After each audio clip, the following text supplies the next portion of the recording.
देवी देवता की पूजा माँ बाप की पूजा से बढ़कर के नहीं हो सकती और दुनिया में किसी भी तरह का प्यार माँ बाप के प्यार की बराबरी नहीं कर सकता।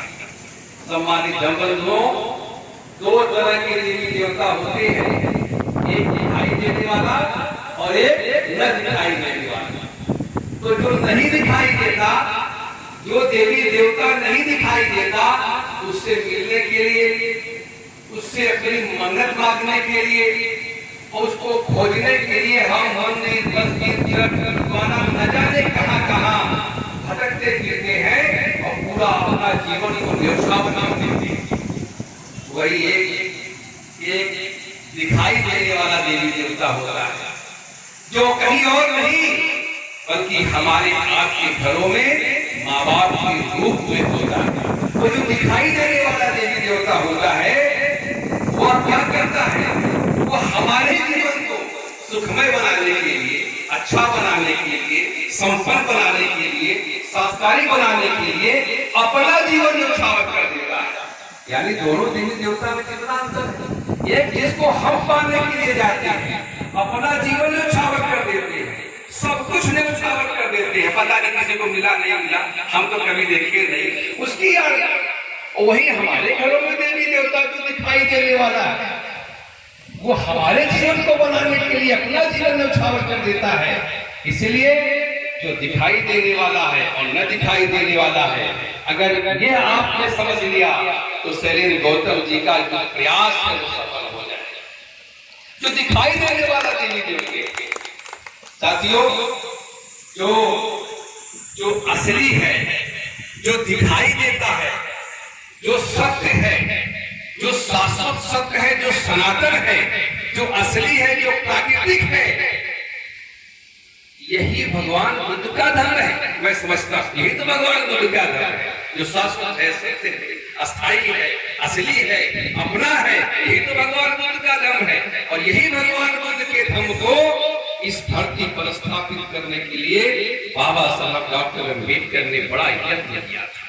जब बाबा साहब डॉक्टर अम्बेडकर ने 14 अक्टूबर 1956 में नागपुर में अपने ढेर सारे कई लाख अनुयायियों के साथ जो बौद्ध धर्म की शिक्षा ग्रहण किया, तो बाबा साहब अम्बेडकर ने जो कहा था कि विदेश की धरती पर अगर किसी देवी देवता की मूर्ति को खरीदने के लिए रखा जाए तो कोई नहीं खरीदेगा, लेकिन अगर भगवान बुद्ध की मूर्ति रखी जाए तो एक भी मूर्ति नहीं बचेगी। भारत में जो कुछ होना था बहुत कुछ होता रहा, कुछ बाहर भी देखो, बाहर अगर किसी का नाम प्रसिद्ध है तो केवल भगवान बुद्ध का नाम प्रसिद्ध है।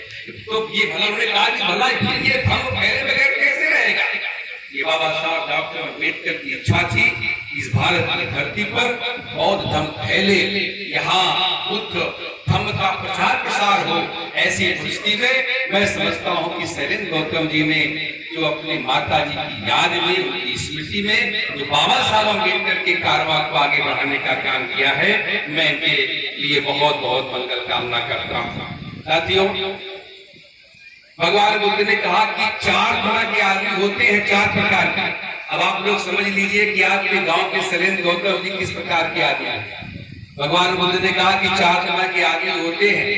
एक वो होता है जो अंधकार से अंधकार की तरफ जा रहा है, यानी पान खा रहा है, बीड़ी पी रहा है, नशा कर रहा है, शराब पी रहा है, व्यसन में पड़ा है, अंधकार में है, पढ़ाई लिखाई नहीं किया, अपने बच्चों को पढ़ाई नहीं करा रहा, अच्छा संस्कार नहीं दे रहा, वह तो खुद तो अंधकार में है ही, वो अपनी आने वाली पीढ़ियों को भी अंधकार के अंत में धकेल रहा है। तो वह एक प्रकार का आदमी होगा। भगवान बुद्ध ने कहा कि दूसरा प्रकार का आदमी जो अंधकार से प्रकाश की ओर जा रहा है, यानी खुद व्यसन में है, बीड़ी पी रहा है, शराब पी रहा है, अच्छे संस्कार नहीं, लेकिन उसको ये मालूम है कि अगर हम अपने बच्चों को पढ़ा लिखा लेंगे, अच्छा संस्कार दे देंगे तो हम अपने बच्चे का जीवन अच्छा कर लेंगे। उसको हम कह सकते हैं कि वो अंधकार में तो है लेकिन प्रकाश की तरफ जा रहा है। भगवान बुद्ध ने कहा कि तीसरा आदमी यह है जो प्रकाश से अंधकार की ओर जा रहा है, यानी खुद तो भी अच्छा है, संस्कारवान भी है, पढ़ा लिखा है, पैसे रहा है, बिजनेस कर रहा है, नौकरी कर रहा है, लेकिन अपने बच्चों पर ध्यान नहीं दे रहा है। खुद तो अच्छा हो गया है, लेकिन बच्चों पर ध्यान नहीं दे रहा है, बच्चों को संस्कारित नहीं बना रहा है। बच्चा व्यसन में पड़ा है, पढ़ाई लिखाई नहीं कर रहा, उस पर ध्यान नहीं दे रहा है, यानी वो प्रकाश से अंधकार की ओर जा रहा है। और एक चौथे प्रकार का व्यक्ति होता है, भगवान बुद्ध ने कहा वो प्रकाश से विकास की ओर जाता है। खुद तो अच्छा है, संस्कारिक है, अच्छा बिजनेस करता है, अच्छी नौकरी करता है, ईमानदार है, सच्चरित्र है, वह है और अपने बच्चों